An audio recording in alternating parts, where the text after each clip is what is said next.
I'm STEFAN HOLT, and this is News 4 Now for Tuesday, February 12th. First, let's talk about the weather. That winter storm is moving out. Tomorrow, we have highs in the 40s.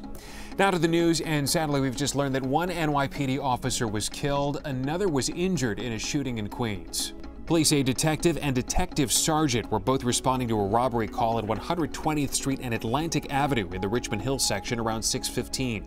Neither one of them was wearing a vest when a suspect opened fire. Officials say the detective who died was shot in the chest. The detective sergeant was shot in the leg. Both were rushed to the hospital in police cruisers. The gunman was also shot and was taken to the hospital.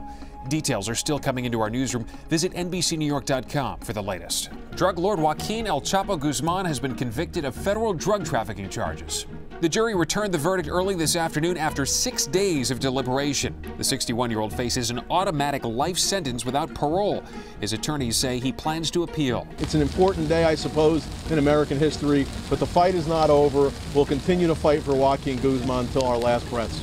The verdict closes the book on 3 months of testimony detailing the inner workings of the notorious Sinaloa drug cartel. That included a former business partner who said El Chapo paid a $100 million bribe to Mexico's former president. And one of his mistresses testified that he escaped Mexican Marines by running naked through a secret tunnel hidden under his bathtub. Prosecutors say that over the course of his career, El Chapo made around $14 billion funneling drugs into the United States. El Chapo was the man behind the curtains.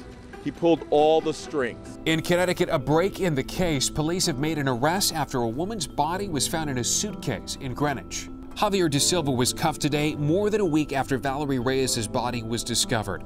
Her family tells us he was an ex-boyfriend and that he harassed the 24-year-old after they broke up. Police say he used her ATM card after she went missing. Sources say he told police she fell and hit her head during an argument at her apartment in New Rochelle, and then he put her body in that suitcase. Finally, 2 cops are being credited for saving a dog that had been left out in today's winter storm. The Nassau County officers found the cold and wet dog on Warren Street in Uniondale around 10:45 this morning. They were able to gain her confidence and get her into their warm police car. They even fed her a couple of burgers at a nearby McDonald's, and yeah, they had a friend for life. The dog is now at a Hempstead animal shelter, and they even named her Warren. And that's going to be all for News 4 Now, but keep on watching for much more on today's El Chapo verdict. I'm STEFAN HOLT. Thanks for checking in. And this was the start of that end of the road. Video first seen here. A glassy-eyed El Chapo arriving in the U.S. to stand trial. His wife, surrounded by cameras, came to his trial every day at the federal courthouse in downtown Brooklyn, and she was here again today to wave goodbye. This conviction, we expect, will bring a sentence of life without the possibility of parole.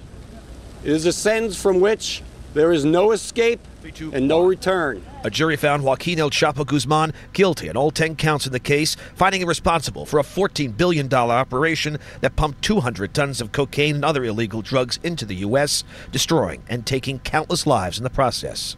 A ruthless killer, a violent drug trafficker, arms trafficker, money launderer, and manipulator. El Chapo was the man behind the curtains. He pulled all the strings. His lawyers argued the 61-year-old was a scapegoat, a victim of former colleagues who lied about him on the stand, and a man framed by corrupt government officials. We fought it every step of the way. Every witness, every question was a battle.